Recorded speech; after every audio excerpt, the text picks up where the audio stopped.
El día que entré en esa sala del tribunal, mi hija Amanda puso los ojos en blanco a su marido, como si yo fuera una simple anciana molesta. Pero cuando el juez me vio, el mundo se detuvo.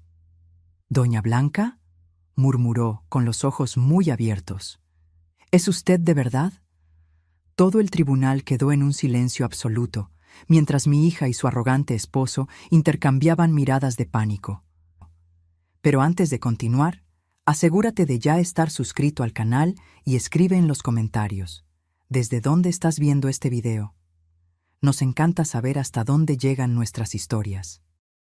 Mi nombre es Blanca, tengo 70 años, y hasta hace 6 meses era solo una abuela común.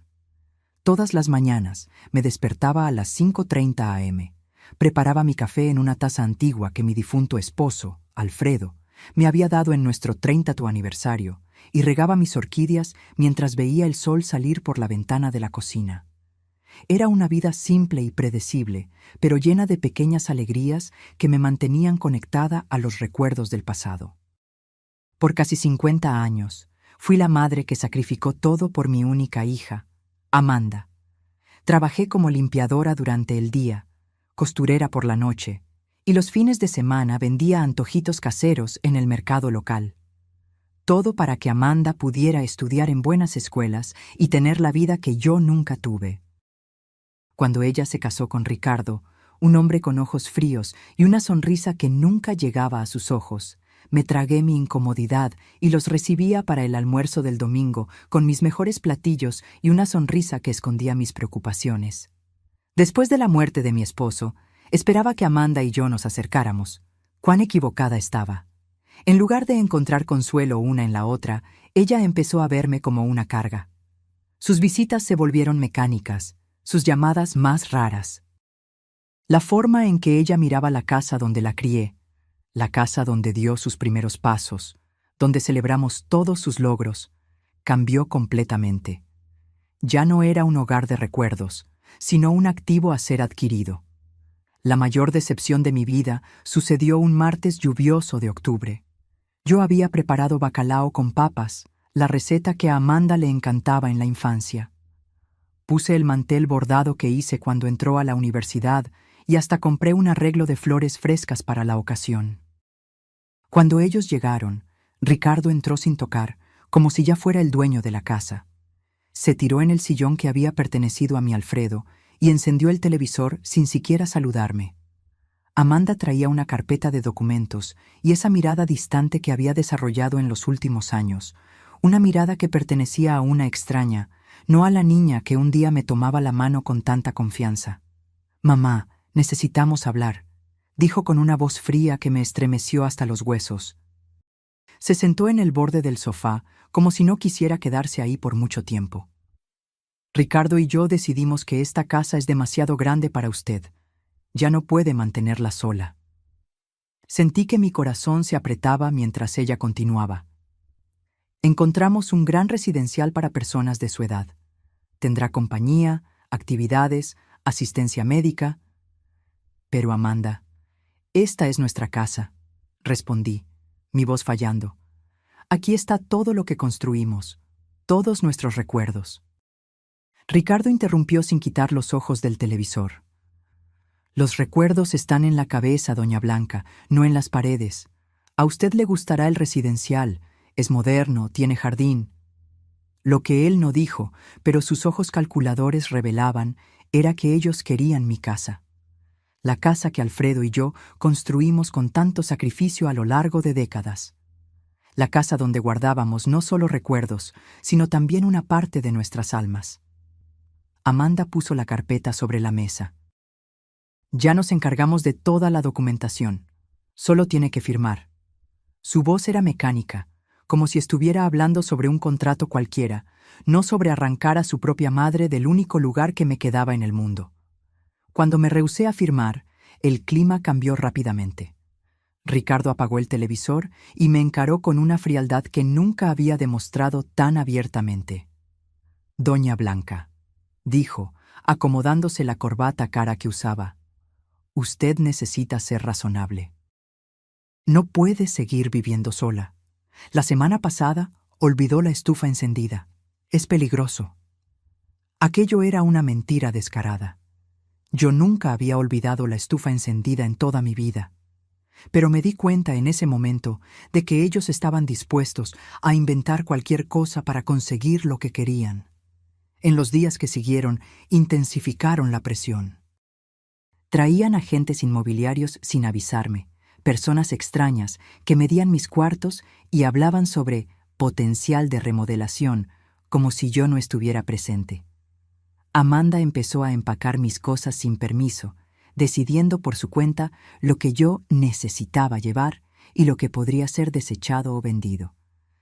«Este vestido es tan viejo, mamá», decía, sosteniendo el vestido azul que usé en el funeral de mi esposo. «No lo va a necesitar en el residencial». Cada objeto que ella desechaba era como si me arrancaran un pedazo de mi historia. Fotografías antiguas, cartas de amor que Alfredo me había escrito, los libros que leíamos juntos en las noches de invierno. Todo eso, para Amanda y Ricardo, era solo estorbo, ocupando espacio en la casa que ellos ya consideraban suya. La gota que derramó el vaso fue cuando Amanda encontró mi joyero. Era una pequeña caja de madera tallada que Alfredo me había dado en nuestro primer aniversario de bodas. Dentro, además de algunas piezas de valor sentimental, estaba el collar de perlas que había pertenecido a mi madre. «Voy a guardarle esto», dijo, poniendo la caja en su bolso. «Estas cosas pueden desaparecer en el residencial». En ese momento, vi en los ojos de mi hija algo que nunca había notado antes: codicia. Pura y simple codicia, disfrazada de preocupación filial. Y por primera vez en mi vida, sentí una rabia que no sabía que era capaz de sentir. Esa noche, sola en mi cuarto mientras escuchaba a Amanda y Ricardo conversando en voz baja en la sala sobre cómo resolver el problema en el que yo me había convertido, lloré como no lloraba desde la muerte de mi esposo. Pero no eran solo lágrimas de tristeza, eran lágrimas de indignación, de revuelta contra la injusticia de ser tratada como un objeto desechable después de una vida entera de dedicación. Fue entonces que tomé una decisión. No me iría sin luchar. No permitiría que borraran mi existencia, que me redujeran a un inconveniente a ser resuelto. Con esa determinación recién descubierta, me sequé las lágrimas y empecé a pensar en cómo podría defenderme de aquellos que debían protegerme. Lo que no sabía era que, en poco tiempo, descubriría un secreto que cambiaría completamente el equilibrio de poder en esa casa. Un secreto que mi querido Alfredo había guardado para protegerme justamente de un momento como este. A la mañana siguiente, Amanda llegó temprano con más cajas y una determinación renovada. «Hoy vamos a organizar la oficina de papá», anunció ella, dirigiéndose al cuarto que yo mantenía intacto desde que Alfredo partió, hace 3 años. «No», respondí con una firmeza que la sorprendió. «Ese lugar aún no está listo para ser tocado». «Mamá, ya pasaron 3 años», replicó con impaciencia. «No podemos mantener un santuario para siempre. La casa necesita ser preparada para la venta». Me di cuenta en ese momento de que no importaba lo que yo dijera. Ellos ya habían decidido mi futuro. La casa sería vendida, con o sin mi consentimiento. Encontrarían una forma de declararme incapaz si yo no cooperaba. Cuando Amanda salió a buscar más cajas en el auto, entré en la oficina y cerré la puerta con llave. Aquel era el último refugio de los recuerdos de mi esposo, el lugar donde su olor aún flotaba en el aire, donde sus cosas permanecían exactamente como él las había dejado. Pasé los dedos por los libros en el estante, por los papeles organizados meticulosamente en carpetas, por el portarretratos con nuestra foto de bodas. Fue entonces que noté algo a lo que nunca había prestado atención antes. En el último estante de la librería, escondida detrás de una hilera de enciclopedias antiguas, había una pequeña caja fuerte empotrada en la pared. En 47 años de matrimonio, nunca supe de su existencia. Mis manos temblaban mientras yo intentaba imaginar la combinación. Probé nuestra fecha de matrimonio, el cumpleaños de Alfredo, el nacimiento de Amanda. Nada funcionó. Finalmente, en un impulso, intenté la fecha en que nos conocimos, esa tarde lluviosa de domingo en que nos refugiamos bajo el mismo toldo de una pastelería. Para mi sorpresa, la caja fuerte se abrió. Dentro había una carpeta de cuero con las iniciales de Alfredo grabadas en dorado. Al abrirla, encontré documentos que me dejaron sin aliento. Escrituras de propiedades, extractos bancarios de cuentas que yo desconocía, certificados de acciones en empresas de renombre, pólizas de seguros con valores que me hacían dar vueltas la cabeza. Y en medio de todo eso, un sobre sellado con mi nombre escrito en la caligrafía inconfundible de mi esposo. Con las manos temblorosas, abrí el sobre y empecé a leer. Mi querida Blanca, si estás leyendo esta carta, significa que yo ya partí y que tú encontraste lo que guardé para proteger tu futuro. Perdóname por mantener en secreto nuestros verdaderos recursos financieros durante todos estos años. No fue por falta de confianza, sino por precaución. Siempre desconfié de las intenciones de Ricardo. Hay algo en él que me preocupaba desde el principio. Una ambición desmedida que me hizo temer por lo que podría suceder cuando yo ya no estuviera aquí para protegerte. Por eso, monté esta red de seguridad silenciosamente, invirtiendo cada centavo extra que conseguíamos ahorrar. Todo lo que está documentado en esta carpeta te pertenece exclusivamente a ti. Amanda solo tendrá derecho a una pequeña parte si, y solamente si, te cuida con el mismo amor y dedicación que tú siempre tuviste por ella. En caso contrario, tú tienes todo el poder para protegerte. Usa este poder con sabiduría, mi amor, no por venganza, sino para garantizar el respeto que te mereces. En el fondo, Amanda es una buena persona, solo fácilmente influenciable. Pero si necesitas defenderte, ahora tienes los medios para hacerlo. Con todo mi amor, para toda la eternidad, Alfredo. Las lágrimas corrían por mi rostro mientras yo absorbía cada palabra. Mi Alfredo, siempre tan quieto y discreto, había construido un imperio en silencio para protegerme.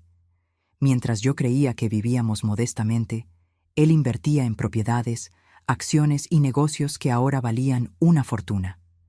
Entre los documentos, encontré algo que me dejó con la boca abierta: la escritura del edificio donde Amanda y Ricardo vivían. El apartamento lujoso del que tanto se enorgullecían, que ostentaban como símbolo de su éxito, en realidad me pertenecía. Ellos pagaban alquiler a una administradora que depositaba el valor directamente en una cuenta a mi nombre, cuenta que yo ni siquiera sabía que existía. Había más. Alfredo poseía acciones en la empresa donde Ricardo trabajaba. No eran acciones menores, sino una participación significativa lo suficiente para influir en decisiones importantes, incluso sobre el futuro de empleados como mi yerno. Sentada en el suelo de la oficina, rodeada de papeles que representaban más dinero del que yo jamás imaginé poseer, me reí entre lágrimas. Amanda y Ricardo creían que me estaban echando de mi casa para quedársela, sin tener idea de que esta casa era la más pequeña de mis propiedades. Los golpes insistentes en la puerta me trajeron de vuelta a la realidad. «¡Mamá! ¡Abra esa puerta ahora mismo!», gritaba Amanda. Rápidamente, guardé los documentos más importantes en mi bolso y devolví el resto a la caja fuerte, cerrándola cuidadosamente. Cuando abrí la puerta, Amanda me miró con irritación. «¿Qué está haciendo usted encerrada aquí adentro?». Solo me despedía. Respondí con una calma que la desconcertó. «Tienes razón, Amanda. Quizás sea hora de seguir adelante». Ella me estudió con desconfianza, pero luego su rostro se suavizó, creyendo que yo finalmente había cedido. «Me alegro de que haya entendido, mamá. Verá que es lo mejor para todos». Sí, estuve de acuerdo, sosteniendo firmemente mi bolso donde guardaba los documentos que lo cambiarían todo. Estoy segura de que cada uno tendrá exactamente lo que se merece. Esa noche, mientras Amanda y Ricardo celebraban su aparente victoria con una botella de vino caro en la sala, yo hice una llamada a un número que encontré entre los contactos de Alfredo. La doctora Elena Viana, abogada. «Doctora...». «¿Elena? Mi nombre es Blanca Mendonza. viuda de Alfredo Mendonça. Necesito su ayuda con algunos asuntos urgentes relacionados con mi herencia. Cuando colgué el teléfono, miré la fotografía de Alfredo en la mesita de noche y sonreí. Siempre lo supiste, ¿no, mi viejo? Siempre supiste que este día llegaría. Por primera vez en meses, dormí profundamente, no con la resignación de quien fue derrotada, sino con la tranquilidad de quien finalmente encontró su fuerza. La Doctimo. Elena Viana era exactamente como Alfredo la describió en sus notas. Una mujer de mediana edad con ojos perspicaces que no dejaban escapar ningún detalle. Cuando entré en su oficina, 3 días después, ella ya había analizado copias de los documentos que le envié por correo electrónico y montado una estrategia preliminar. Doña Blanca, dijo después de ofrecerme un café, su esposo fue extremadamente meticuloso. Todos los documentos están en orden, las inversiones fueron hechas de forma legal y el testamento es absolutamente incontestable. Usted es, sin duda, una mujer muy rica. Esas palabras sonaban extrañas para mí, que siempre viví contando centavos para llegar a fin de mes. Pero la abogada continuó, mostrándome un informe detallado de todos mis activos. Lo más interesante, observó, es que su esposo estructuró todo de forma que su hija y yerno no puedan impugnar. La cláusula de comportamiento en el testamento es particularmente ingeniosa. Ellos solo tendrían derecho a una parte de los bienes si la cuidaran a usted con amor y respeto. Considerando lo que usted me contó sobre los intentos de ellos de removerla de su propia casa, podemos argumentar con facilidad que esa cláusula fue violada. ¿Qué debo hacer ahora?, pregunté, aún intentando absorber la magnitud de la situación. Elena se inclinó hacia adelante con un brillo determinado en los ojos. Primero, no firme absolutamente nada que ellos le pongan delante. Segundo, necesito que usted mantenga la apariencia de que aún no descubrió nada. Cuanto más se expongan, mejor para nuestro caso. ¿Y en cuanto a la casa? Déjelos pensar que vencieron, por ahora. Finja que está considerando la mudanza al residencial. Pida visitar el lugar. Cuestione sobre los costos. Cuanto más se rebelen, más munición tendremos. En las semanas siguientes, seguí las orientaciones de Elena al pie de la letra. Permití que Amanda y Ricardo continuaran con sus planes, fingiendo resignación mientras secretamente documentaba cada conversación, cada amenaza velada, cada intento de menospreciarme o de hacerme parecer incapaz. Ricardo llegó a traer un médico amigo para evaluar mi condición mental, un hombre que apenas me examinó antes de sugerir que yo podría estar desarrollando demencia. Grabé toda la consulta fraudulenta en mi celular siguiendo las instrucciones de Elena. Amanda, por su parte, intensificó sus esfuerzos para vaciar la casa. Cajas y más cajas de mis recuerdos eran empacadas, etiquetadas y enviadas para donación, o simplemente desechadas. Dolía ver mis recuerdos siendo tratados con tanto desprecio, pero me mantuve firme, sabiendo que cada acto de ellos solo fortalecía mi caso. Una tarde, mientras Amanda catalogaba mis pertenencias en la sala, dejé escapar una información, como quien no quiere nada. «Sabes, Amanda, estaba pensando en darte mi collar de perlas antes de ir al residencial. Era de tu abuela, al fin y al cabo». Ella dejó de hacer lo que estaba haciendo, visiblemente interesada. «¿El collar de perlas? ¿El que guardabas en la cajita de madera?» «Sí, pero no consigo encontrarlo. ¿Tú lo viste por ahí?» Amanda se ruborizó ligeramente. «No. No sé de qué está hablando». «Es extraño», continué inocentemente. «Tampoco encuentro los aretes de zafiro que tu papá me dio en nuestro 40º aniversario. Espero que no se hayan perdido en la mudanza». Vi la incomodidad en sus ojos, la culpa momentánea que pronto fue sustituida por una excusa mal elaborada sobre haber guardado mis joyas en un lugar seguro. Más tarde, reporté esa conversación a Elena, que sonrió satisfecha. «Perfecto, estamos construyendo un caso sólido de abuso patrimonial». El momento decisivo vino cuando, siguiendo el consejo de Elena, pedí visitar el tal residencial antes de tomar mi decisión final. Amanda y Ricardo me llevaron un domingo, mostrándome un lugar que parecía más un depósito de ancianos que el paraíso que habían prometido. Cuartos minúsculos, empleados sobrecargados y un olor a desinfectante que apenas disimulaba el olor a orina en el aire. ¿No es maravilloso, mamá?, Amanda preguntó con entusiasmo forzado. Mire, hasta tiene una sala de televisión comunitaria. Miré la deprimente sala donde media docena de ancianos miraban fijamente un televisor antiguo y sentí que mi estómago se revolvía. ¿Cuánto cuesta este lugar?, pregunté. Ricardo respondió prontamente. No se preocupe por eso. Venderemos su casa y el dinero será más que suficiente para cubrir los costos por muchos años. ¿Y si vivo más tiempo que el dinero? El silencio que siguió fue respuesta suficiente. Ellos no habían pensado en eso, o peor, habían pensado y no les importaba. De vuelta a casa, permanecí en silencio mientras ellos discutían animadamente sus planes para remodelar la casa tan pronto yo me fuera. Hablaban sobre derrumbar paredes, modernizar la cocina, transformar mi cuarto en una oficina en casa para Ricardo. ¿Y el cuarto de papá?, pregunté de repente. Amanda vaciló. Bueno, estábamos pensando en transformarlo en un cuarto de huéspedes o quizás un closet más grande. Entiendo, respondí, mirando por la ventana del auto para esconder el dolor en mis ojos. Esa noche, llamé a Elena y le dije, «Estoy lista, vamos a seguir con el plan». 2 días después, Amanda y Ricardo aparecieron con los papeles finales para la transferencia de la casa y mi internamiento en el residencial. Un hombre de traje los acompañaba, el abogado de ellos, que después descubrí que era solo un amigo de Ricardo que trabajaba como consultor inmobiliario. «Mamá, le trajimos los documentos para que firme», Amanda anunció, esparciendo papeles por la mesa de la cocina. «Tan pronto firme aquí y aquí, podemos finalizar su mudanza al residencial. Ya reservamos una vacante para la próxima semana».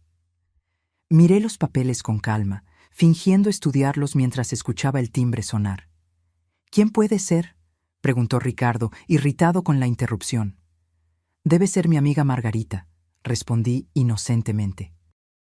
Le pedí que viniera a ayudarme con algunas cosas. Cuando Ricardo abrió la puerta, no fue Margarita quien entró, sino Elena Viana, acompañada por un oficial de justicia y un asistente social. «Buenas tardes», dijo con una sonrisa profesional.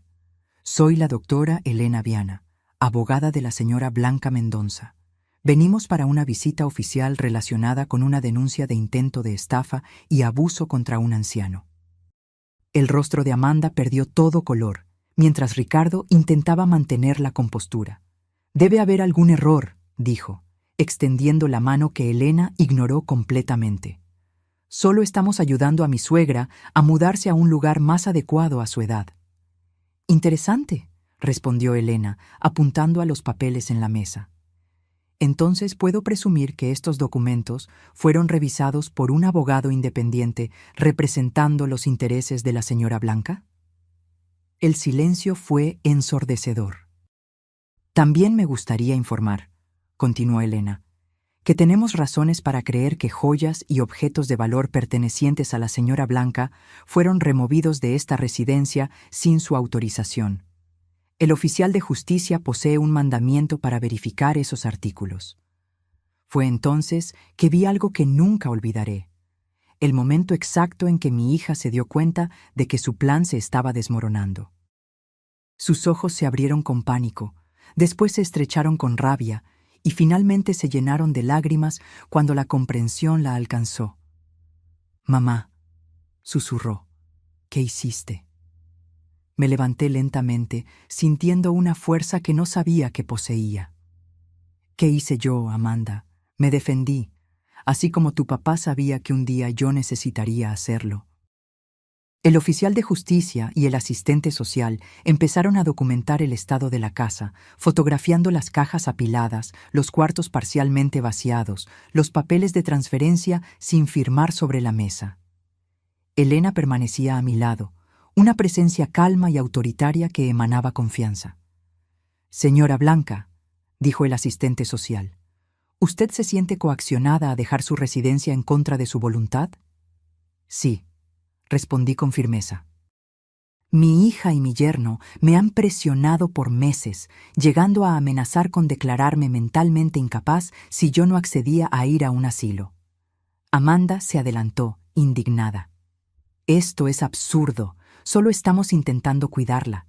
Ella está confundida, ha olvidado cosas, ha dejado la estufa encendida».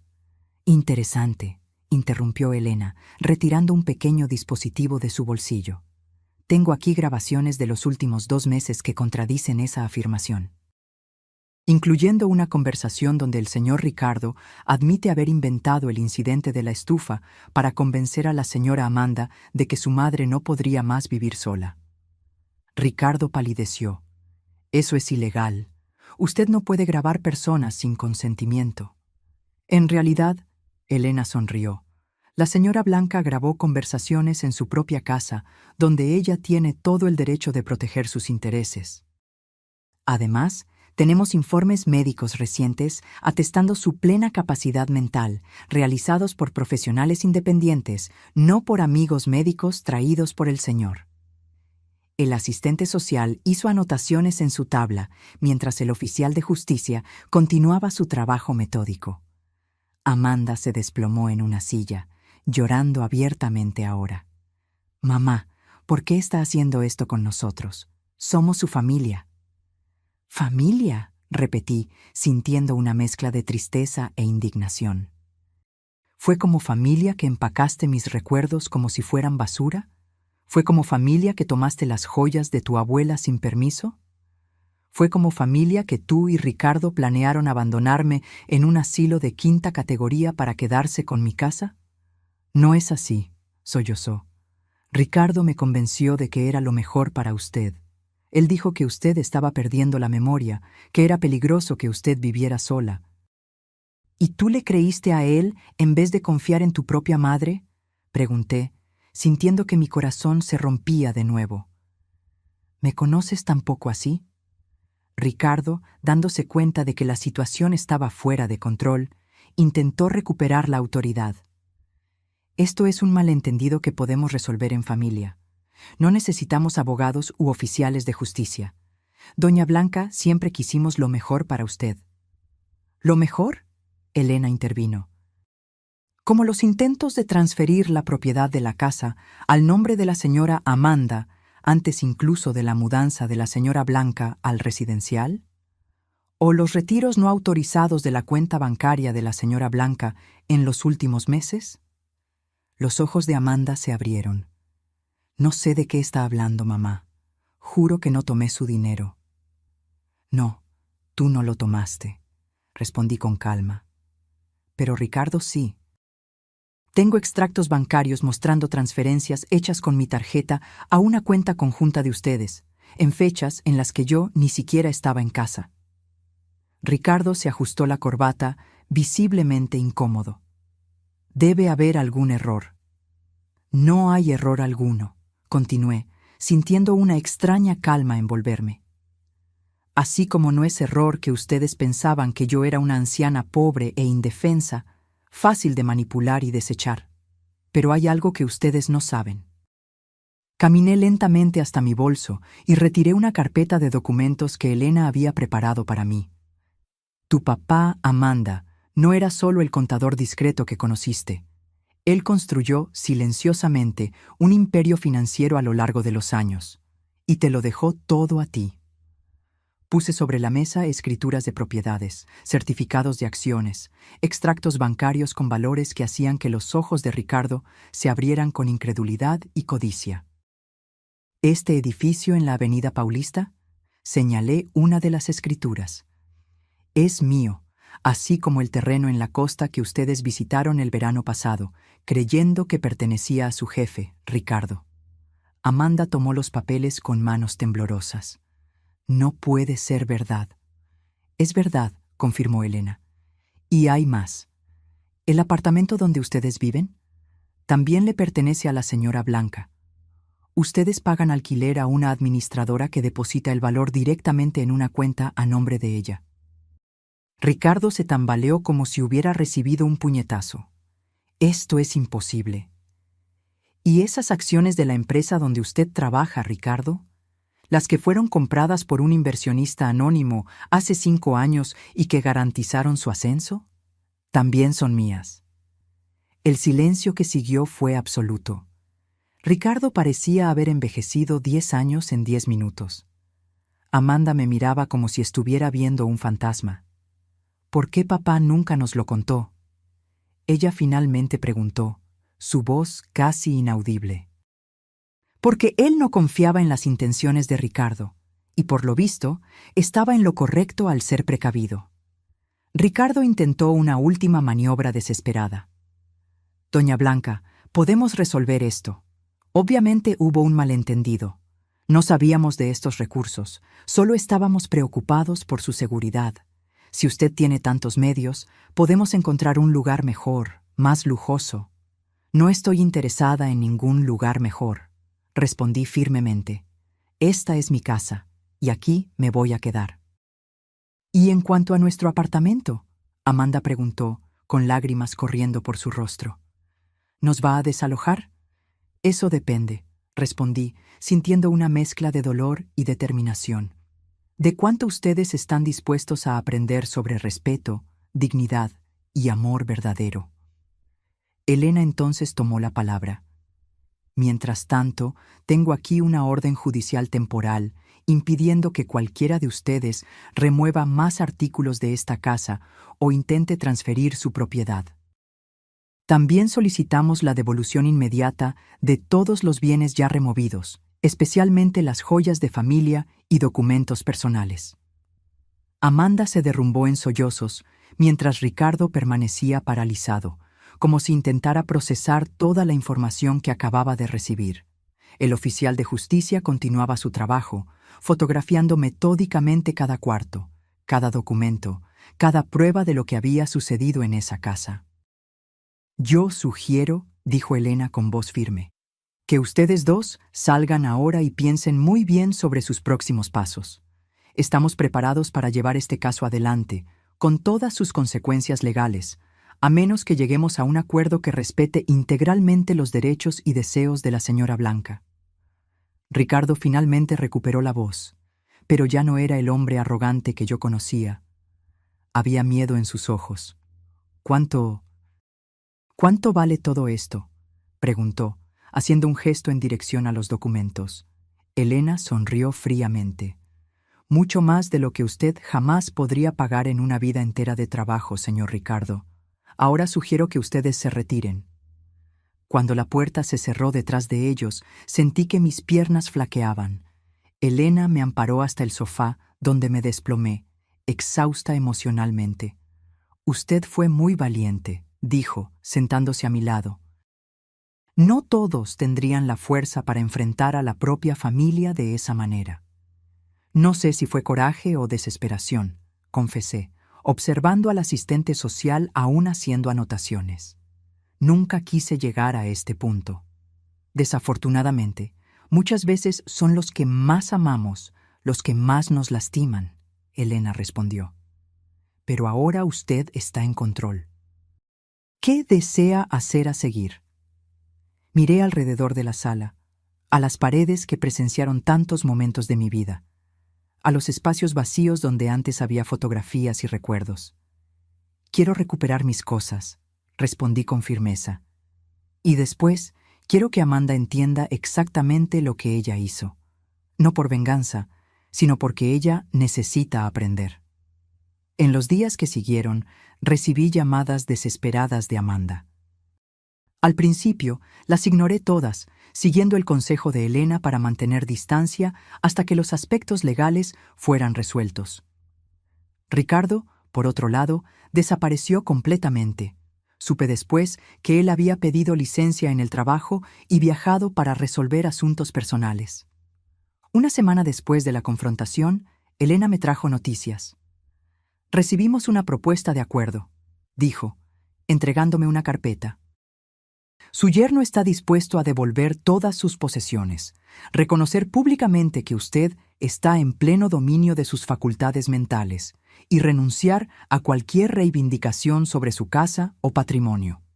¿Y qué quiere él a cambio?, pregunté, conociendo demasiado bien el carácter de Ricardo para creer en arrepentimiento sincero. Que usted no use su influencia como accionista para perjudicarlo en la empresa y que no lo desaloje del apartamento inmediatamente. Él pide 6 meses para encontrar otro lugar. Consideré la propuesta por un momento. ¿Y Amanda? ¿Qué dice ella sobre esto? Elena vaciló. Su hija no participó en esta negociación. Por lo que entendí, hay tensiones en el matrimonio después de la revelación. Aquello no me sorprendió. Ricardo siempre había sido el tipo de hombre que abandona el barco cuando empieza a hundirse. Ahora que sabía que no conseguiría mi fortuna, probablemente ya estaba culpando a Amanda por el fracaso del plan. Diga a Ricardo que acepto sus condiciones, con una salvedad. Respondí después de pensar por un momento. Si él quiere permanecer en el apartamento por 6 meses, tendrá que aumentar el valor del alquiler en 50%. Al fin y al cabo, ahora él sabe quién es el verdadero propietario. Elena sonrió. Será un placer transmitir su mensaje. 2 semanas después, recibí una visita inesperada. Amanda estaba en mi puerta, sola, con ojeras profundas y el rostro marcado por noches de insomnio. ¿Puedo pasar?, preguntó tímidamente, tan diferente de la mujer arrogante que había intentado echarme de mi propia casa. Abrí la puerta en silencio y la dejé pasar. Ella cargaba 2 grandes cajas que puso cuidadosamente sobre la mesa de la sala. Sus joyas, dijo con voz embargada. Todas ellas, y también sus álbumes de fotografía, las cartas de papá, todo lo que yo tomé. Abrí la primera caja y ahí estaban, intactos, los tesoros de mi vida, el collar de perlas de mi madre, los aretes que Alfredo me había dado, el anillo de compromiso con el pequeño zafiro que él ahorró por 1 año para comprar. Ricardo y yo nos separamos. Amanda dijo abruptamente, rompiendo el silencio. Él me culpó por todo. Dijo que yo debería haber notado que papá nunca viviría tan modestamente si no tuviera algo escondido. No respondí, solo continué verificando el contenido de las cajas, asegurándome de que todo estaba allí. «Mamá», continuó, la voz temblorosa, «sé que no merezco su perdón. Lo que hicimos, lo que yo permití que fuera hecho, es imperdonable. Pero necesito que usted sepa que yo realmente creí que estaba haciendo lo correcto». Finalmente levanté los ojos hacia ella. Y lo correcto era sacarme de mi casa, desechar mis recuerdos como basura, tratarme como una niña senil. No, admitió, lágrimas corriendo libremente. Ricardo me convenció de que usted estaba empeorando, que era peligroso que usted viviera sola. Él inventó historias sobre usted olvidando cosas, dejando la estufa encendida.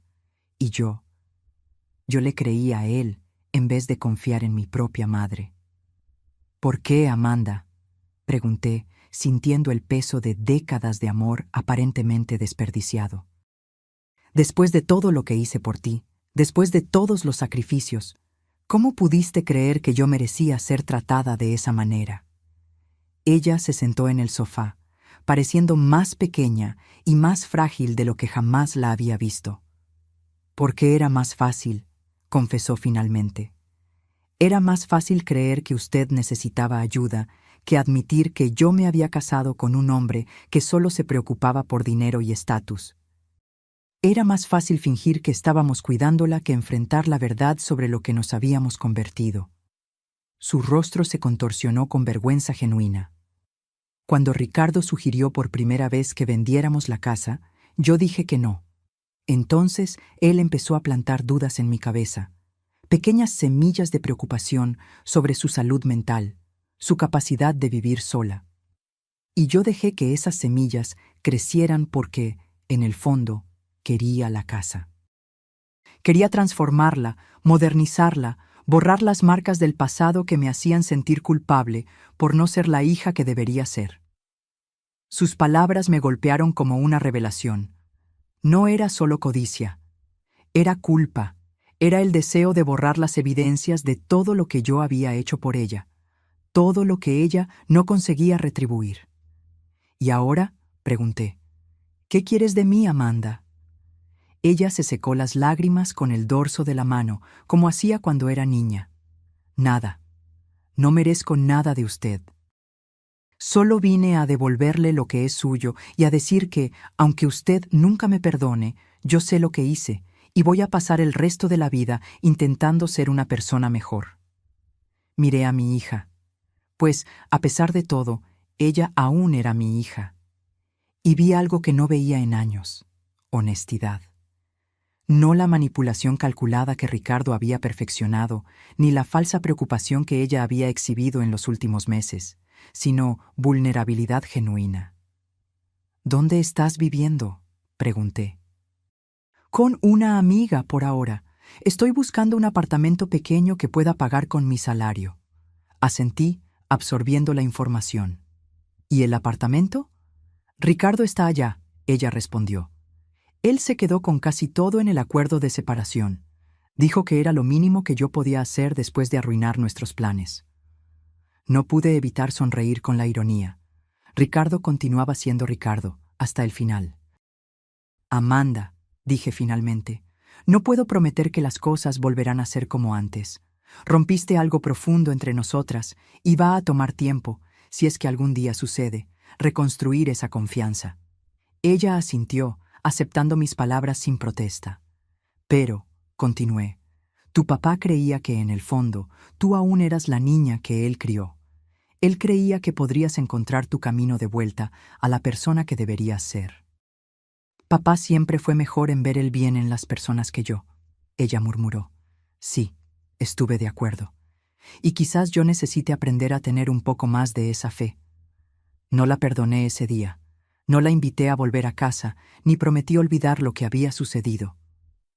Pero cuando ella se levantó para irse, no la impedí de abrazarme brevemente, un contacto tímido e inseguro que contenía tanto arrepentimiento como esperanza. Después de que ella partió, me quedé sola con mis joyas recuperadas y el dolor de una traición que aún estaba muy fresca. Pero por primera vez en meses, también sentí algo diferente. No solo la satisfacción de haberme defendido, sino la posibilidad, aunque remota, de curación. 2 semanas después de la visita de Amanda, recibí una llamada inesperada de Elena. Doña Blanca, surgió una situación que usted debería saber. Ricardo no pagó el alquiler aumentado conforme a nuestro acuerdo y, por lo que supe, está planeando dejar el país. ¿Dejar el país? ¿Para dónde? Aparentemente, él tiene un primo en España. Mis fuentes en su empresa indican que él renunció y ya está vendiendo sus pertenencias. Aquello no me sorprendió. Ricardo siempre fue del tipo que huye cuando las cosas se ponen difíciles. Lo que me sorprendió fue lo que Elena dijo a seguir. Hay otra cosa. Amanda me buscó ayer, pidiendo ayuda jurídica. Ella descubrió que Ricardo vació sus cuentas conjuntas antes de la separación y la dejó con diversas deudas a su nombre. Sentí un pinchazo en el pecho. A pesar de todo, era mi hija la que estaba sufriendo. ¿Qué pretende hacer ella? Estamos entrando con medidas cautelares para impedir que él salga del país sin resolver sus pendientes. Pero, sinceramente, creo que él ya transfirió el dinero al exterior. Amanda está prácticamente en bancarrota, además de endeudada. Después de colgar, me quedé mirando por la ventana por un largo tiempo, observando el jardín donde Amanda solía jugar cuando era niña. Recordé la carta de Alfredo, de sus palabras sobre usar el poder no para lastimar, sino para proteger y enseñar. Al día siguiente, le pedí a Elena que preparara algunos documentos y llamé a Amanda. Necesitamos hablar, dije simplemente. Ella llegó puntualmente, vestida con ropas simples que yo nunca la había visto usar. El glamour de esposa de ejecutivo había desaparecido completamente. Elena me contó sobre Ricardo. Empecé tan pronto nos sentamos. Sobre las deudas, el dinero, todo. Amanda asintió resignadamente. Él planeó todo eso hace meses, Mientras fingíamos preocuparnos por usted, él ya estaba preparando su huida. Fui tan estúpida, mamá, tan ciega. Muchas mujeres inteligentes son engañadas por hombres como Ricardo, respondí. No te culpes por eso. Cúlpate por lo que tú me hiciste a mí, no por lo que él te hizo a ti. Ella bajó los ojos, aceptando la dura verdad en mis palabras. Tengo una propuesta para ti, continué, deslizando una carpeta por la mesa. No es caridad ni perdón automático, es una oportunidad. Amanda abrió la carpeta dubitativamente y sus ojos se abrieron al leer el contenido. ¿Esto es un contrato de trabajo? Sí, para la Fundación Alfredo Mendonça. Una organización que estoy creando para ayudar a ancianos víctimas de abuso familiar y abandono. La idea había nacido durante mis noches de insomnio, cuando me di cuenta de que mi historia no era única. ¿Cuántos otros ancianos estaban siendo manipulados por familiares codiciosos? ¿Cuántos estaban siendo forzados a dejar sus casas, a renunciar a sus vidas, sin tener la suerte que yo tuve de contar con un esposo precavido? ¿Usted quiere que yo trabaje para usted? Amanda preguntó, confundida. Quiero que tú trabajes para la fundación. Tu conocimiento en administración será útil. El salario es modesto, pero justo, y hay una cláusula de vivienda. Puedes ocupar el apartamento pequeño en el fondo de esta casa, lo que te ahorrará en alquiler mientras reorganizas tu vida. ¿Por qué? Ella susurró. ¿Por qué haría esto por mí después de todo? Me levanté y caminé hasta la ventana, observando mi jardín floreciendo bajo el sol de la tarde. No estoy haciendo esto por ti, Amanda. Estoy haciendo por la mujer que tú puedes llegar a ser. Por la hija que tu papá creía que tú aún eras, en el fondo. Y estoy haciendo por todos los ancianos que no tuvieron la suerte que yo tuve, que no tienen cómo defenderse. Me di la vuelta para encararla. Tu trabajo será arduo y frecuentemente doloroso. Vas a escuchar historias que te recordarán lo que tú misma intentaste hacerme a mí. Tendrás que mirar a los ojos de personas que fueron traicionadas por aquellos que debían amarlas. Y, quizás, a través de ese trabajo, tú entiendas verdaderamente lo que intentaste hacer. Amanda sostenía el contrato con manos temblorosas. No sé si merezco esta oportunidad. Probablemente no la mereces, respondí con honestidad. Pero tu papá siempre decía que el perdón no es algo que se merezca, es algo que se ofrece. No estoy lista para perdonarte completamente, pero estoy dispuesta a ofrecer un camino. En los meses que siguieron, transformé mi dolor en propósito.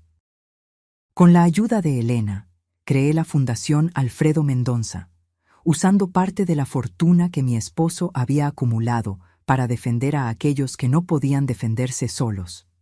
Compramos una casa grande, cerca de la mía, y la transformamos en un centro de apoyo jurídico y emocional para ancianos en situación de vulnerabilidad. Amanda, fiel a su palabra, trabajaba incansablemente. Al principio, los otros empleados de la fundación la trataban con desconfianza. Todos conocían nuestra historia, que yo nunca intenté esconder. Pero con el tiempo, su dedicación genuina empezó a ganar respeto. La vía de redención no fue fácil para ella. Hubo días en que llegaba a casa, pues el pequeño apartamento en el fondo de mi casa se había convertido en su hogar, con los ojos rojos de tanto llorar después de escuchar historias particularmente dolorosas de ancianos abandonados o explotados. ¿Cómo puede mirarme todos los días sabiendo lo que yo intenté hacer?, me preguntó una noche, cuando nos encontramos en la cocina compartida.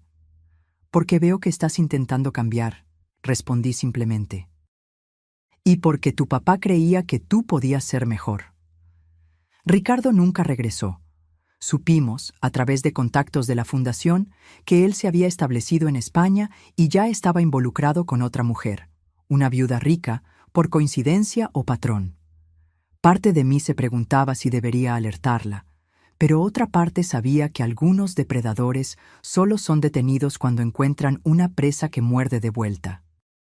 Un año después de la creación de la fundación, recibí una honra que nunca esperé, un premio de derechos humanos por nuestro trabajo con ancianos vulnerables. El día de la ceremonia, Mientras me preparaba para dar mi discurso, miré a la platea y vi a Amanda en la primera fila, aplaudiendo con lágrimas en los ojos. Esa noche, después de la ceremonia, mientras caminábamos por el jardín de mi casa, nuestro jardín, como estaba empezando a pensar, Amanda me entregó un pequeño paquete. «¿Qué es esto?», pregunté. «Ábralo», ella respondió nerviosamente. Dentro había un libro artesanal, hecho a mano. En las páginas, Amanda había pegado fotografías antiguas de nuestra familia, muchas de las mismas fotos que ella había empacado tan descuidadamente un año antes, pero ahora cada una venía acompañada de una carta escrita a mano, recordando el momento capturado y reflexionando sobre el significado de esos recuerdos. «Pasé meses buscando estas fotos», ella explicó. Algunas estaban con Ricardo, otras con amigos a los que se las regalé sin pensar. Quería reunir nuestros recuerdos nuevamente, no para borrarlos, sino para honrarlos. Hojeé el libro con cuidado, sintiendo el peso de las décadas de historia familiar en mis manos. En la última página había una foto reciente de la fundación, con todo el equipo reunido enfrente del edificio, y abajo una simple inscripción: «Para mi mamá, que me enseñó que nunca es demasiado tarde para empezar de nuevo. Y para mi papá, que siempre supo que yo encontraría mi camino de vuelta». Esa noche, por primera vez en más de un año, abracé a mi hija sin reservas. No era un perdón completo. Algunas heridas son demasiado profundas para cicatrizar completamente. Pero era un comienzo, un reconocimiento de que ambas estábamos cambiando, creciendo, aprendiendo a ser una familia nuevamente, esta vez basada en respeto mutuo en vez de obligación. Mientras observábamos las estrellas desde nuestro jardín compartido, pensé en Alfredo y en cómo él había planeado todo esto. No solo la protección financiera, sino también la posibilidad de redención. Él conocía a nuestra hija mejor que cualquiera de nosotras. Sabía que ella podría perderse, pero también creía que ella podría encontrar su camino de vuelta a la luz. Y mientras las estrellas brillaban encima de nosotras, sentí que él tenía razón, sobre todo. 18 meses después de la creación de la fundación, recibí una noticia que lo cambiaría todo nuevamente. Uno de los abogados voluntarios que trabajaba con nosotros me buscó con una expresión grave. «Doña Blanca, encontramos algo que usted debería ver», él dijo, entregándome una carpeta.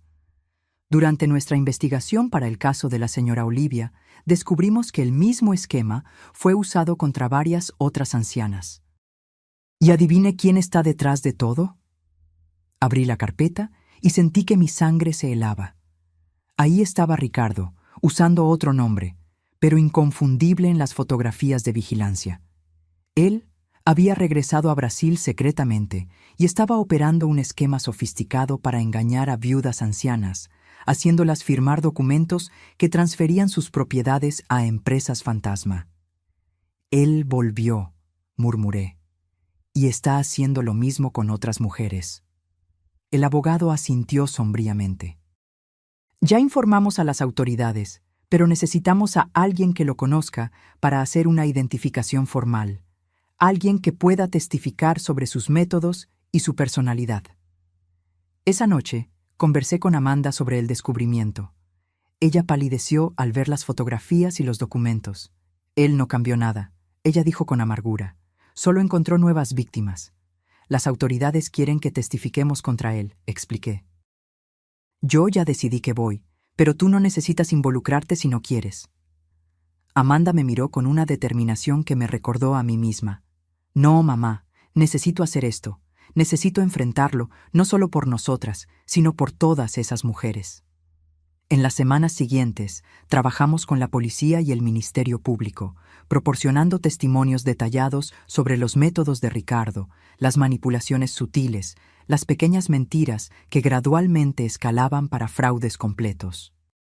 Amanda, en particular, fue crucial al explicar cómo él la había convencido a participar en el plan contra mí, cómo él plantaba dudas e inseguridades, cómo él gradualmente aislaba a sus víctimas. Cuando el día del juicio finalmente llegó, sentí una ansiedad que no experimentaba desde la confrontación en mi casa.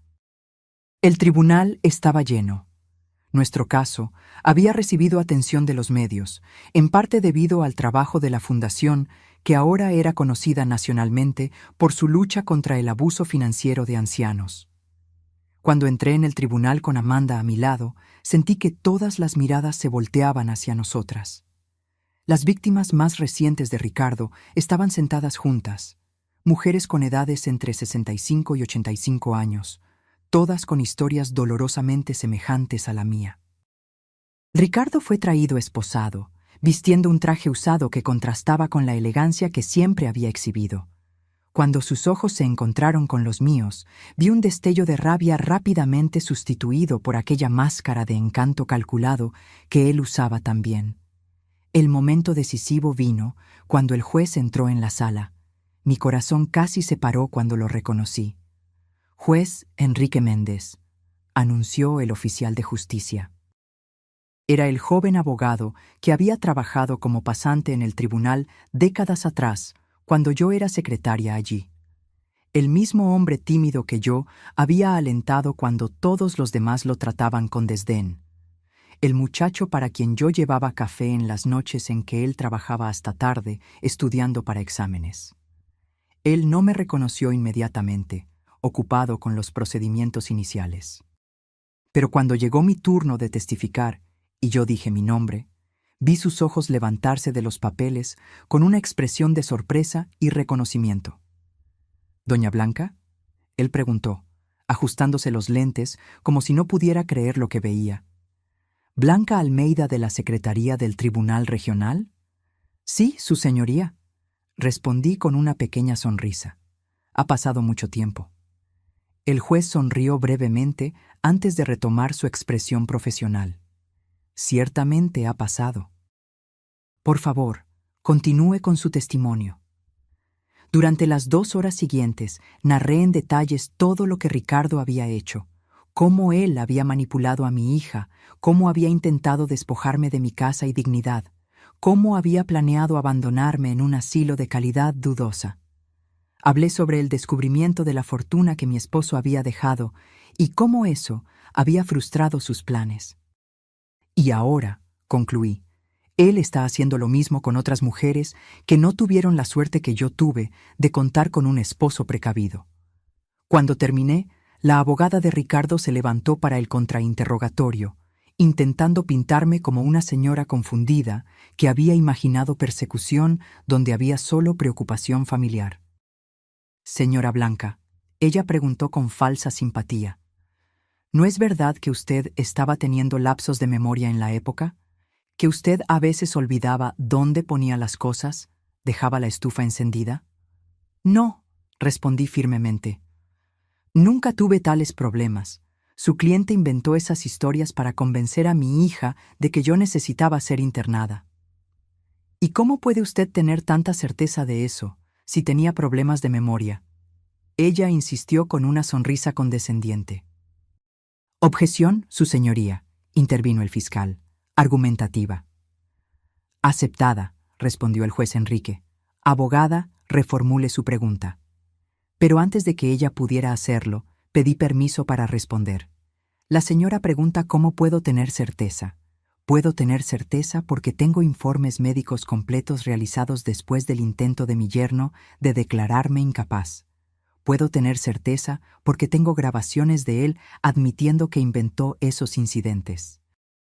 Y puedo tener certeza porque a los 70 años de edad aún consigo recordar el primer día en que el hoy juez Enrique Méndez entró en el tribunal como pasante, vistiendo un traje azul marino que le quedaba demasiado grande en los hombros, cargando una carpeta de cuero sintético que había ganado de su madre como regalo de graduación.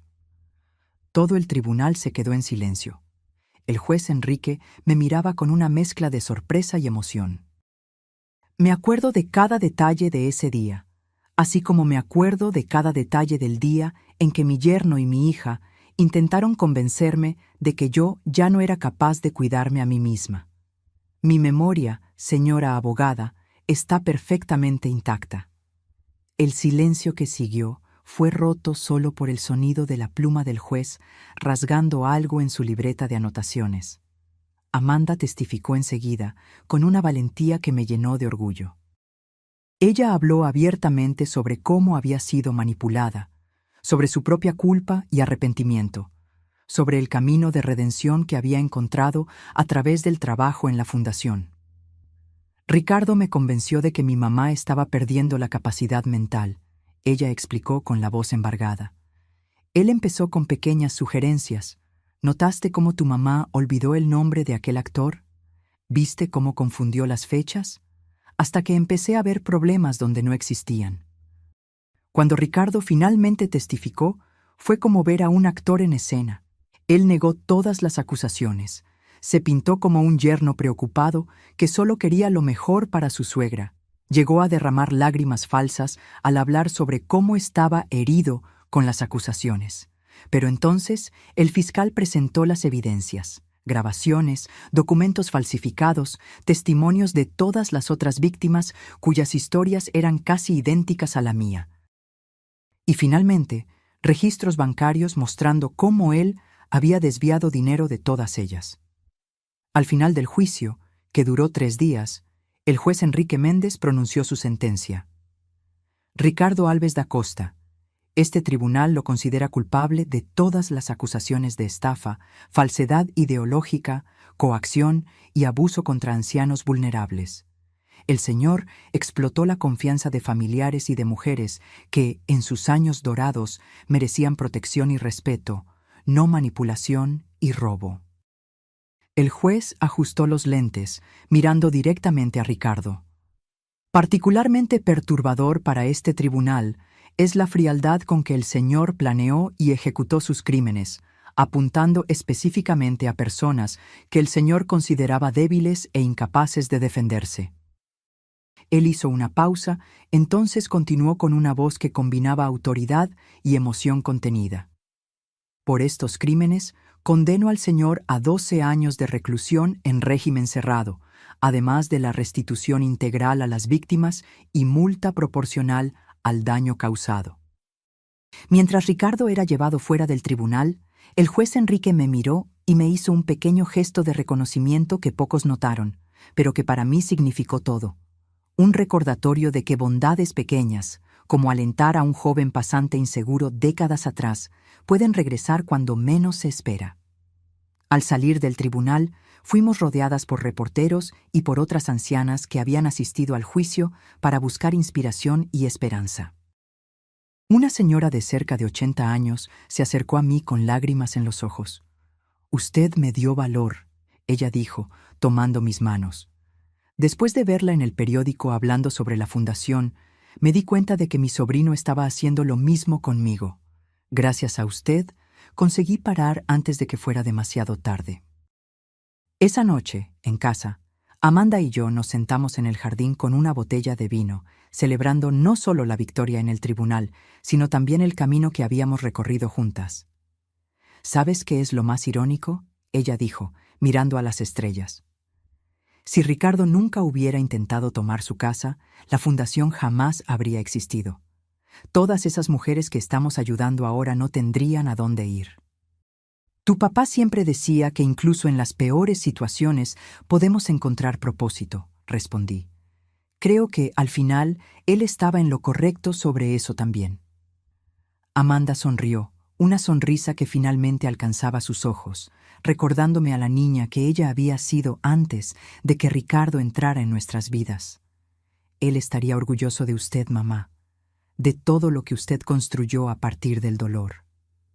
De nosotras dos, corregí gentilmente. Él siempre supo que tú encontrarías tu camino de vuelta. Miramos al cielo estrellado en silencio por algunos minutos, cada una perdida en sus propios pensamientos. La fundación se había convertido en más que solo un trabajo para nosotras.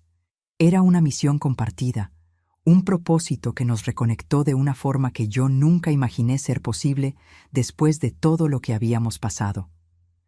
Lo que sucedió hoy en el tribunal, Amanda dijo finalmente, cuando el juez la reconoció, fue como ver al destino desenvolviéndose, como si todas las piezas finalmente encajaran. La vida es así, respondí. A veces las gentilezas que ofrecemos regresan cuando más las necesitamos. Nunca imaginé que aquel joven pasante tímido un día se convertiría en el juez que condenaría a Ricardo. Usted siempre fue así, ¿no? Siempre ayudando a los otros sin esperar nada a cambio. Sonreí, recordándome de todos los pequeños gestos a lo largo de mi vida que nunca consideré extraordinarios. Llevar café a pasantes que trabajaban hasta tarde, defender a empleados más jóvenes de jefes tiránicos, ofrecer un hombro amigo a colegas en dificultades. Es solo la forma como fui criada, respondí. Tu abuela siempre decía que la bondad es la única inversión que nunca falla. Amanda levantó su copa. A la justicia y a la bondad que siempre regresa. 5 años pasaron desde el juicio de Ricardo. La Fundación Alfredo Mendonça se volvió una referencia nacional en la defensa de los derechos de los ancianos.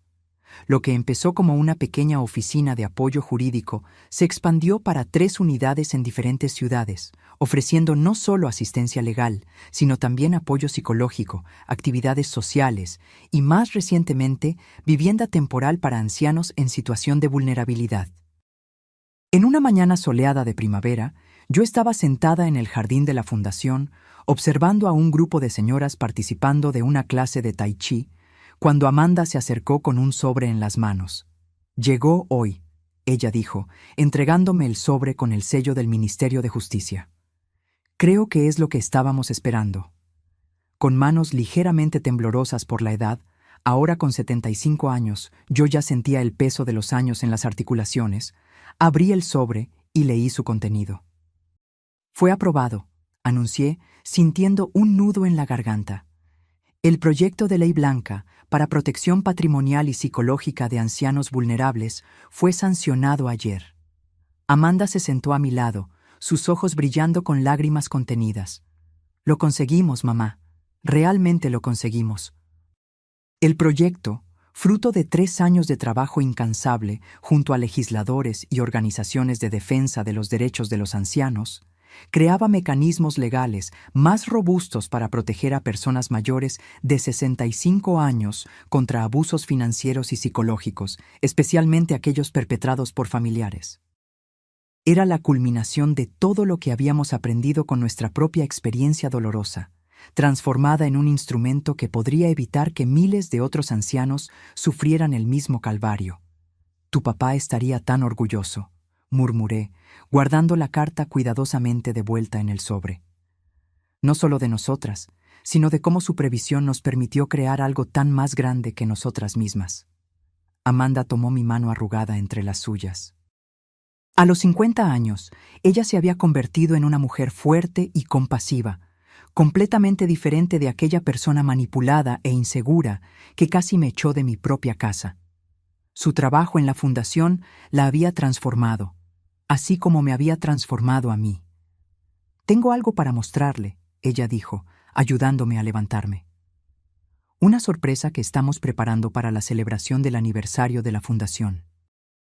Caminamos juntas hasta la nueva ala del edificio principal, que había sido mantenida cerrada en las últimas semanas durante las remodelaciones. Amanda abrió la puerta y me condujo para adentro. Las paredes, antes vacías, ahora estaban cubiertas con fotografías, docenas de ellas enmarcadas cuidadosamente. Eran rostros de ancianos a los que habíamos ayudado a lo largo de los años, cada uno con una pequeña placa contando brevemente su historia. Este es el corredor de las historias, Amanda explicó. Queremos que todos los que visiten la fundación vean los rostros y conozcan las historias de las personas que ayudamos, para que entiendan que cada anciano no es solo un caso, sino una vida entera de experiencias, recuerdos y dignidad. En el centro de la pared principal había un espacio vacío esperando un cuadro más grande. Y aquí, ella continuó, irá su fotografía, mamá, con la historia que empezó todo esto. Sentí que mis ojos se llenaban de lágrimas. No sé si merezco un lugar de destaque así. Al fin y al cabo, tuve suerte. Muchos otros no tienen la protección que Alfredo me dejó. Es exactamente por eso que su historia necesita ser contada, Amanda insistió. Para mostrar que resistir es posible, que nunca es demasiado tarde para defenderse y que incluso las peores traiciones pueden eventualmente llevar a algo bueno. Caminamos lentamente por el corredor, parando para leer algunas de las historias. La señora Olivia, 82 años, que recuperó su casa después de que el sobrino intentó venderla sin su consentimiento. El señor Alberto, 77 años, que escapó de un matrimonio abusivo después de décadas de manipulación psicológica. La señora Carmen, 90 años, que denunció a los hijos por apropiación indebida y ahora daba conferencias sobre independencia financiera en la tercera edad. Todas esas personas, dijo Amanda, encontraron su voz y su fuerza porque usted encontró la suya primero. Esa noche, después de un día cansado pero gratificante, regresé a mi casa, la misma casa que casi perdí 5 años antes. Amanda ahora vivía en una casita propia cerca de la fundación, pero aún cenábamos juntas regularmente y, los domingos, ella venía a tomar desayuno conmigo, retomando una tradición que habíamos perdido durante los años difíciles. Me senté en el porche con una taza de té, observando el jardín que Alfredo tanto amaba y que ahora estaba más bonito que nunca. Las orquídeas florecían en abundancia, cuidadas por mis manos que, aunque más lentas con la edad, aún sabían exactamente cuánta agua y sol cada planta necesitaba. Pensé en cómo mi vida había cambiado completamente en estos últimos años. De la casi tragedia de perder mi casa y dignidad, surgió un propósito que nunca imaginé tener. De la traición de mi única hija, nació una reconciliación más profunda y verdadera de lo que nuestro relacionamiento anterior jamás había sido. En la mesa al lado de mi sillón estaba el viejo joyero que Amanda había intentado llevarse, ahora devuelto y restaurado. Lo abrí y tomé el collar de perlas de mi madre, pasando los dedos por las cuentas lisas y brillantes. Mañana lo usaría en la ceremonia de conmemoración del aniversario de la fundación, donde sería anunciado oficialmente el proyecto de ley blanca. Un pequeño sobre en el fondo de la caja me llamó la atención. Lo abrí y encontré una nota escrita a mano por Amanda. Mamá, nunca podré borrar completamente el dolor que causé, pero espero seguir siendo digna de la segunda oportunidad que usted me dio. Cada día en la fundación me recuerda que nuestro trabajo no es solo sobre leyes y derechos, sino sobre restaurar la dignidad que muchos intentan quitar de nuestros ancianos. Gracias por enseñarme que nunca es demasiado tarde para empezar de nuevo. Nunca es demasiado tarde para hacer lo correcto. Con todo mi amor y gratitud, Amanda. Guardé la nota de vuelta en la caja, sintiendo una paz que solo viene cuando finalmente entendemos que incluso las experiencias más dolorosas pueden llevarnos a lugares que nunca imaginamos alcanzar. A la mañana siguiente, cuando me preparaba para la ceremonia, miré mi reflejo en el espejo. Vi los cabellos blancos que ahora usaba con orgullo, las arrugas que marcaban un rostro que había conocido tanto sufrimiento como alegría, los ojos que habían llorado tantas lágrimas, pero que ahora brillaban con propósito y satisfacción. Y pensé en lo que diría en mi discurso, en las palabras que me gustaría que otras mujeres de mi edad escucharan y se llevaran consigo. Nunca es demasiado tarde para defenderse. Nunca es demasiado tarde para transformar dolor en propósito. Y nunca, jamás, es demasiado tarde para descubrir su propia fuerza, incluso cuando aquellos que debían protegerla son los mismos que intentan derribarla. Cuando llegué a la fundación esa mañana, fui recibida por una multitud de rostros sonrientes. El equipo que habíamos construido, los ancianos que habíamos ayudado, autoridades y partidarios que creían en nuestra causa. Y en el centro de todo, Amanda, ahora directora ejecutiva de la fundación, me esperaba con un abrazo cálido y sincero. Al subir al escenario para dar mi discurso, miré a todas esas personas y sentí una profunda gratitud por todo. Sí, por todo, incluso por los intentos de Ricardo y Amanda de quitarme todo. Porque sin aquella oscuridad, yo jamás habría descubierto la luz que ahora iluminaba tantas otras vidas. Mi nombre es Blanca, empecé, ajustando el micrófono. Tengo 75 años y esta es la historia de cómo casi lo perdí todo, solo para encontrar un propósito más grande de lo que jamás imaginé. Y mientras compartía mi jornada, vi en los ojos de la platea el reconocimiento, la esperanza y, más importante, la determinación de que mi historia no sería única, que juntas estábamos creando un mundo donde los ancianos serían tratados con el respeto y la dignidad que merecen. Al final del discurso, cuando los aplausos resonaban por el salón, miré al cielo a través de las ventanas altas y sonreí. ¿Viste, Alfredo?, pensé.